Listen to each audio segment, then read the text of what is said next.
Zulm. One of the reasons why many Arabs, not all Arabs, not at all, but many Arabs are beating the drums of war, looking forward to an attack on Iran, is because Iran is Shia.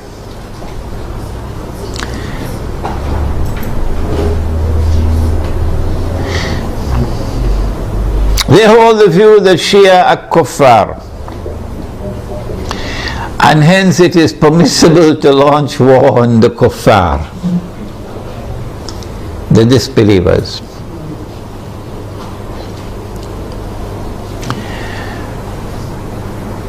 How can you come to this conclusion, the Shia are kuffar?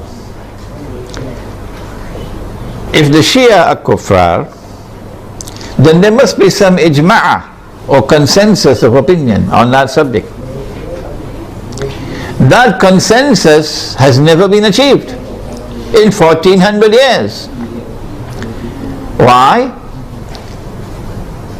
How can we say so?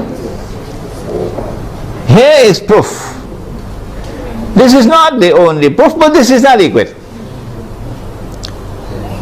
The no regime in control of the Hijaz, in control of the Hajj, in our history that we know of, has ever prevented the Shia from performing the Hajj. As a consequence, we say, it is too late in the day now for you to come with any manufactured arguments declaring the Shia to be kuffar. Yes, we agree that it is an act of profound misguidance to declare that Abu Bakr Siddiq radiallahu ta'ala anhu was a usurper, and that Umar Farooq radiallahu ta'ala anhu was a usurper, and that Uthman Ghani radiallahu ta'ala anhu was a usurper. Three of the foremost companions of the Prophet alayhi salatu wasalam.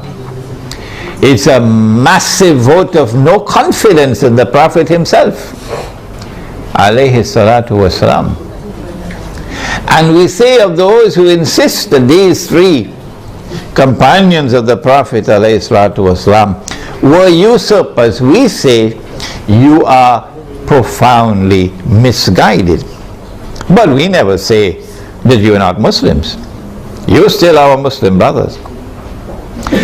And so the argument that the Shia are kuffar and hence